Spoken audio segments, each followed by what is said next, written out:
السلام علیکم۔ عالمی مرکز مرکزی خانقاہ طارق جہانگیری سے میں میاں حضور کا صاحبزادہ اور خلیفہ حکیم شارق احمد طارق طارقی جہانگیری آج ایک بار پھر آپ کی خدمت میں حاضر ہوں۔ آج بہت ریئر وظیفہ ہے کہ میں نے بھی جب پہلی بار سنا تو مجھے بڑی حیرانگی ہوئی کہ ہم نے اس ٹاپک پہ کبھی بات نہیں کری، اور ایک شخص نے ہم سے رابطہ کیا اور کہا کہ بھائی ہم نے اپنی بیٹی کی رخصتی کی ہے، تو کوئی ایسا وظیفہ یا کوئی ایسا عمل بتا دیں کہ ہم وہ عمل کریں یا وظیفہ کریں اور ہماری بیٹی جو ہے اپنے سسرال جا کے، اپنے نئے گھر جا کے خوشحال ہو، اور اس کو کسی قسم کی پریشانی یا تنگی کا سامنا نہ ہو۔ اور پھر اس بندے کو جب ہم نے وظیفہ بتایا تو اس بندے نے بولا کہ بھائی آپ کی کوئی بھی ویڈیو اس ٹاپک کے اوپر نہیں ہے، تو آپ مہربانی کریں اس ٹاپک کے اوپر بھی ایک ویڈیو بنا لیں، تاکہ جو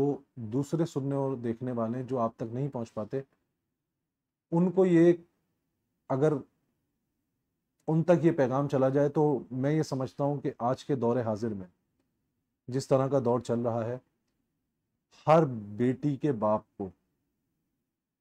سب سے زیادہ پریشانی یہی ہوتی ہے کہ رخصتی کے بعد اس کا فیوچر کیا ہوگا۔ تو آج ایک بہت خاص تحفہ آپ تمام احباب کے لیے، ایسے والدین کے لیے جو اپنی بیٹی کے مستقبل کے لیے پریشان ہیں،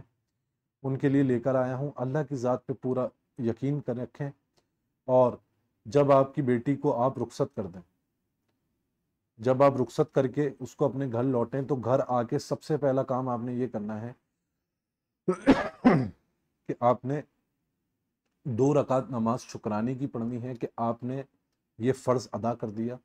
اور 2 رکعت نماز شکرانے کی ادا کر کے سلام پھیرنے کے فوراً بعد آپ نے ایک مرتبہ سورہ یوسف پڑھنی ہے۔ ایک مرتبہ سورہ یوسف پڑھ کے اللہ رب العزت سے اس کے اچھے فیوچر کی دعا کرنی ہے، اس کے اچھے مستقبل کی دعا کرنی ہے۔ انشاءاللہ تعالی اس عمل کی برکت سے جو باپ بھی اپنی بیٹی کے لیے یہ عمل کرے گا، جن کے والد نہیں ہیں ان کی والدہ کر سکتی ہیں، جن کی والدہ نہیں ہے ان کا بھائی کر سکتا ہے، ان کی بہن کر سکتی ہے۔ تو جو شخص بھی اپنے پیارے کی رخصت کے بعد یہ عمل کرے گا، 2 رکعت نماز شکرانے کے بعد سورہ یوسف پڑھ کے اللہ رب العزت سے دعا کرے گا، تو انشاءاللہ اللہ رب العزت اس عمل کی برکت سے اس کے گھر میں خیر و عافیت رکھے گا، اور اس کی زندگی خوشحال رہے گی۔ اس عمل کی تمام احباب کو اجازت ہے، اپنی دعاؤں میں مجھے یاد رکھیں۔ جزاک اللہ خیر۔ السلام علیکم ورحمۃ اللہ۔